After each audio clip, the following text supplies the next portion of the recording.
Halo, selamat sore Semeton Bali. Jumpa lagi dengan kami dalam acara podcast Kanwil DJBB Bali. Tidak hanya bersuara, tapi juga bersolusi. Gimana kabar Semeton? Semoga semua dalam keadaan baik ya dan sehat. Tetap patuhi protokol kesehatan dimanapun berada. Nah Semeton, podcast kali ini kami akan membahas mengenai penilaian indikator kinerja pelaksanaan anggaran atau yang biasa dikenal dengan IKPA. Saya dengan Embun, saya ditemani oleh narasumber yang sebenarnya nggak kalah asing sih untuk kita semua ya, karena beliau sering hadir di acara podcast kita. Beliau adalah Kakak Sali Hetaria. Selamat sore Kak Sali. Selamat sore Dek Embun. Izinin Mbak, saya panggil kakak atau Mbak atau Bu ya? Mbak aja. Oh Mbak, oke. Mbak Sali, gimana Mbak kabar sore hari ini? Baik, luar biasa. Ya. Makin cantik setiap hari Mbak Sali ini. Terima kasih. Sama-sama Mbak. Mbak, ngomong-ngomong nih terkait penilaian indikator kinerja pelaksanaan anggaran ya, atau yang biasa dikenal dengan IKPA, boleh dijelasin nggak Mbak atau share gitu IKPA itu sebenarnya apa sih Mbak? Iya. Sebelum saya jelaskan mengenai IKPA, untuk tahun 2021 sendiri, indikator kinerja pelaksanaan anggaran didasari oleh peraturan Dirjen Perbendaharaan nomor 4 tahun 2021 tentang petunjuk teknis penilaian IKPA belanja Kementerian Lembaga. Nah, IKPA sendiri merupakan indikator yang ditetapkan oleh Kementerian Keuangan selaku BUN untuk mengukur kualitas kinerja pelaksanaan anggaran belanja Kementerian Lembaga. Berarti IKPA itu sebenarnya untuk alat ukur menilai kualitas kinerja pelaksanaan anggaran di setiap KL berarti ya Mbak ya. Berarti untuk kita tahu nih, IKPA kan sudah disebutkan ya tadi merupakan kayak alat ukur gitu. Sebenarnya untuk IKPA itu dia mencakup ruang lingkupnya apa aja sih Mbak? Ya. IKPA sendiri itu kan diukur dari sisi kesesuaian terhadap perencanaan, efektivitas pelaksanaan anggaran, efisiensi pelaksanaan anggaran, serta kepatuhan terhadap regulasi atau aturan. Nah, di mana IKPA sendiri merupakan alat penilaian kinerja pelaksanaan anggaran KL atas pelaksanaan DIPA atau daftar isian pelaksanaan anggaran, dan juga penilaian kinerja pelaksanaan anggaran ini dilakukan secara periodik dengan memperhatikan aspek evaluasi dan perbaikan kinerja pelaksanaan anggaran yang transparan dan akuntabel. Berarti untuk ruang lingkup IKPA ini kan didasarkan atas pelaksanaan IKPA ya Mbak ya.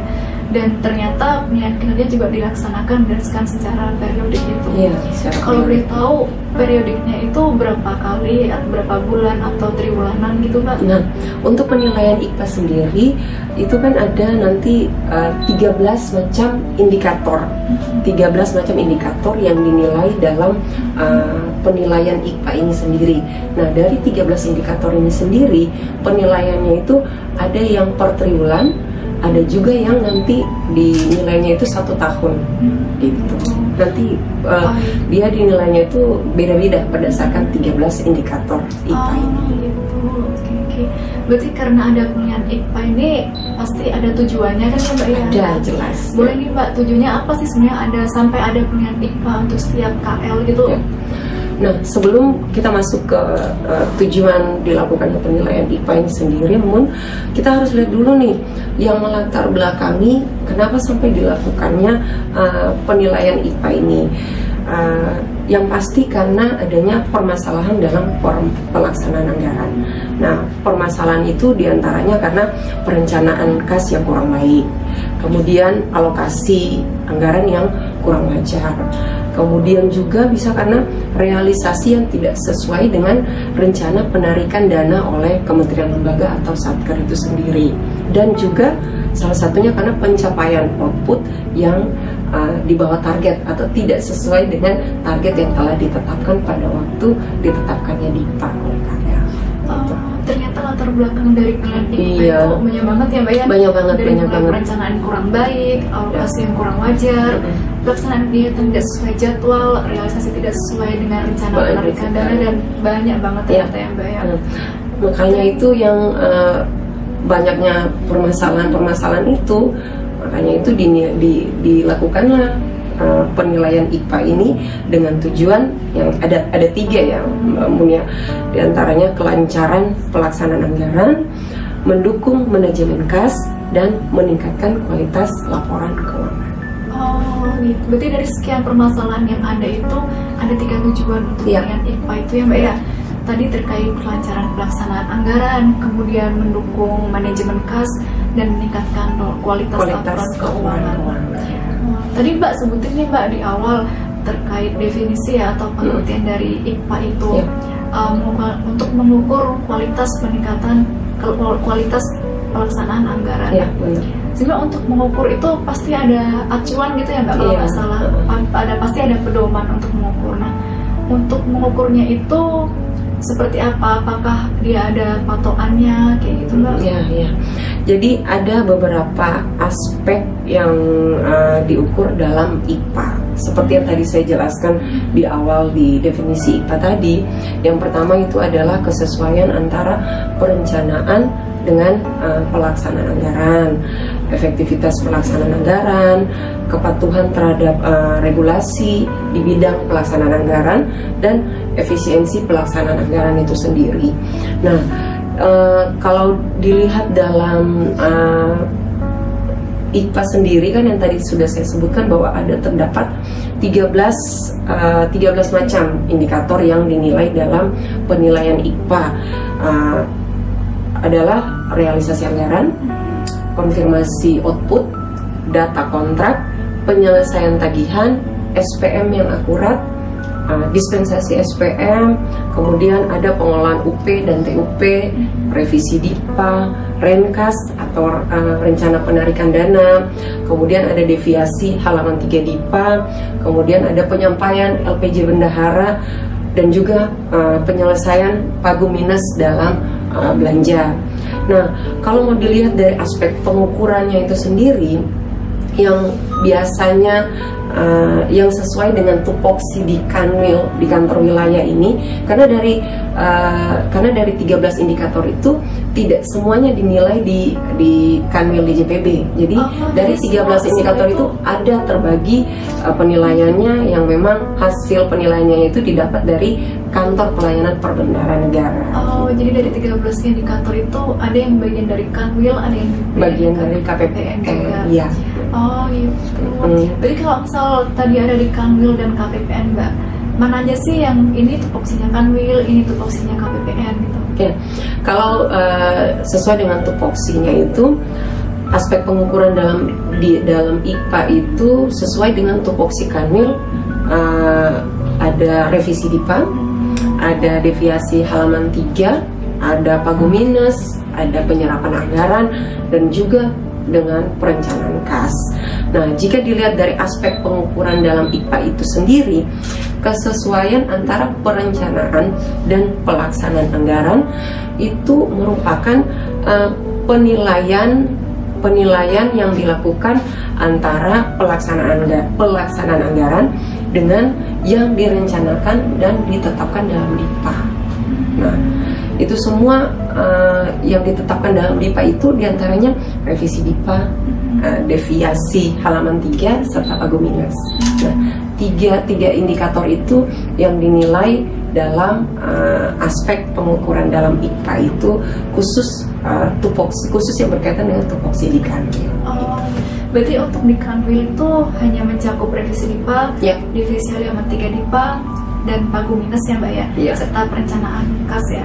Selain itu dia masuk ke tupoksi KPPN berarti ya Mbak? Iya.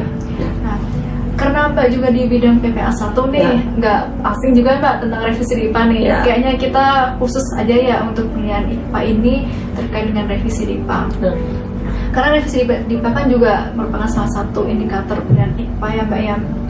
Sebenarnya indikator-indikator terkait penilaian revisi DIPA dalam penilaian IPA itu apa saja Mbak?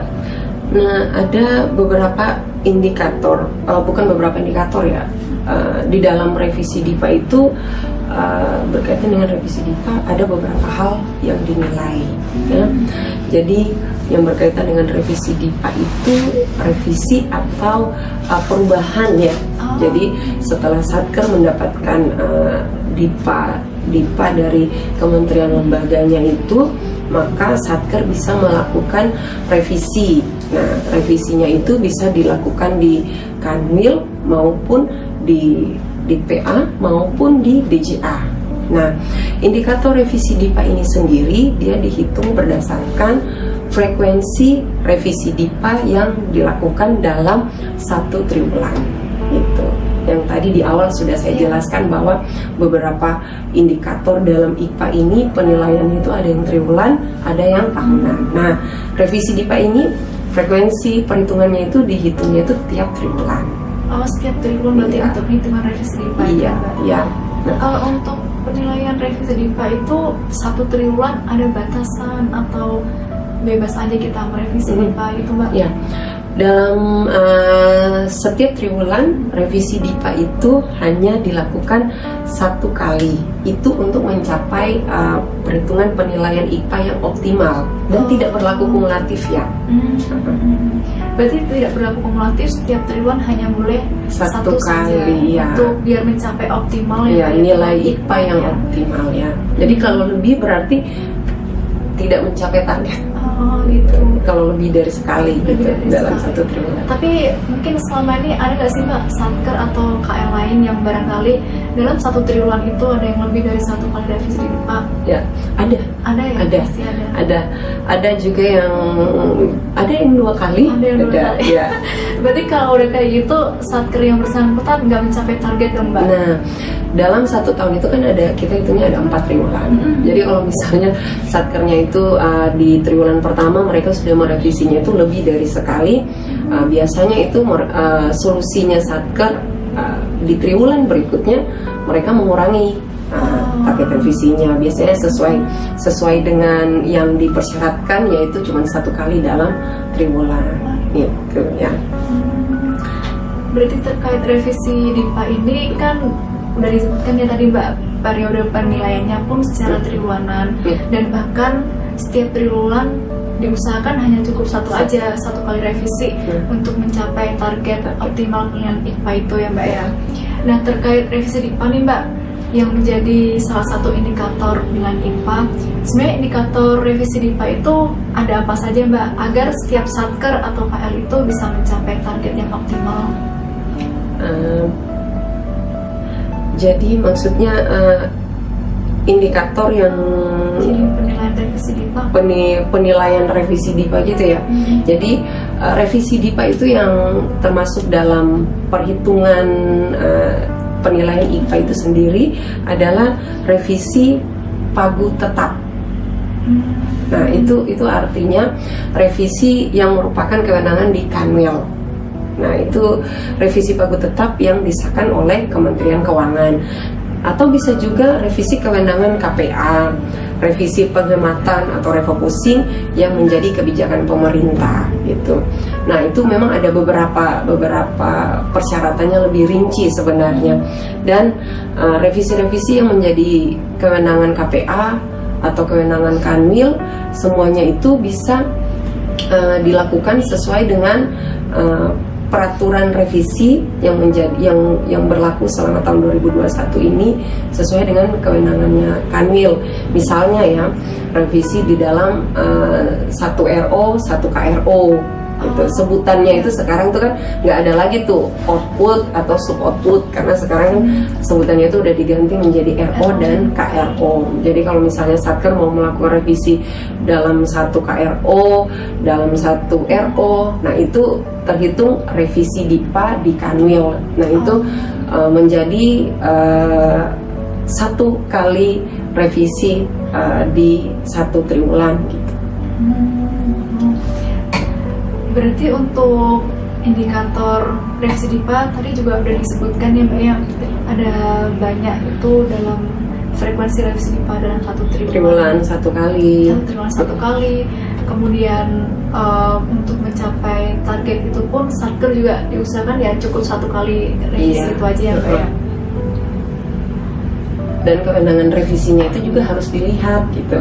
Kewenangan yang dimaksud yang kewenangan Nah apa? itu yang tadi yang saya jelaskan, kewenangan KPA atau kewenangan Satker yang disebut dengan revisi POK, atau bisa juga kewenangan Kanwil sendiri, itu yang disebut dengan revisi DIPA sendiri gitu. Gitu. Berarti untuk penilaian IPA ini setiap Satker pasti udah mempertimbangkan semua itu ya Mbak ya? Sudah. Ya. Nah untuk penilaian indikator kinerja pelaksanaan anggaran nih Mbak, ada nggak sih misal setiap kategori penilaian itu setiap penilaian itu pasti ada kategori-kategori gitu. Ada. Mungkin ada kategori bagus atau sangat bagus kayak gitu. Jadi di dalam IPA ini sendiri kan ada nilai gitu. Nah, ada nilai yang ada kategori nilai-nilainya. Jadi nilai IPA yang kurang dari 70 itu disebut dengan kurang. Berarti kurang dari di bawah 70 itu udah kurang. Udah kurang ya.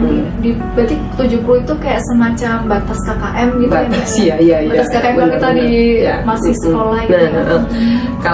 Kalau nilai IPA itu antara 70 sampai di bawah 89 itu masih dinilai cukup. 70 sampai 89 itu pun masih cukup ya. Itu cukup berarti ya, 70 sampai 89. Padahal kalau menurut saya 70 sampai 89 itu mencapainya sangat susah. Iya. Tapi itu cuma dinilai cukup aja. Di dalam IPA itu masih dinilai cukup. 70 sampai 89. Berarti kalau bagus atau sangat bagus di atas 89. Iya, di atas 89 sampai 95 itu baik. Kemudian nilai IPA yang di atas 95 itu sangat baik. Sangat tinggi sekali memang. Iya. Tapi selama ini gimana sih Mbak penilaian dari sekian kategori yang ada nggak sih yang mungkin di bawah 70 itu tadi? Ada juga. Ada juga berarti. Itu dia yang menyebabkan itu, seperti yang saya sudah jelaskan dari awal, latar belakang dilakukan penilaian IPA ini karena berbagai macam masalah dalam pelaksanaan anggaran. Nah, kenapa sampai nilai IPA Satker itu bisa ada yang di bawah 70? Karena perencanaan yang dilakukan di awal itu tidak sesuai gitu. Berarti selama ini kalau misalnya boleh tahu nih Mbak yang kulik-kulik sedikit nih. Kalau misalnya masih ada Satker yang dia di bawah 70 ini, kalau di bawah 70 tahu nggak sih kebanyakan permasalahan di mereka itu apa aja Mbak? Nah, itu karena biasanya rencana penarikan dananya. RPD ya? RPD-nya. Nah, RPD-nya itu yang tidak sesuai. Kebanyakan juga karena deviasi halaman 3-nya yang tinggi. Jadi gap antara pelaksanaan dan perencanaannya itu terlalu tinggi. Nah, makanya itu bisa juga tuh beberapa kategori itu yang bisa menyebabkan nilai indikator kinerja pelaksanaan anggarannya itu bisa di bawah 70. Dan ya itu yang tadi, outputnya itu yang tidak tercapai. Iya, karena mungkin barangkali Satker yang bersangkutan lebih dari 1 kali revisi itu ya. Iya, itu dinilai dari revisi DIPA, belum lagi yang lain-lain. Karena IPA ini kan 13 indikator tadi. Ya. Apalagi sesuai dengan keadaan sekarang ini yang pandemi COVID ini semuanya serba tidak pasti gitu. Jadi perencanaan dan eksekusi di lapangan itu memang sering terjadi perbedaan.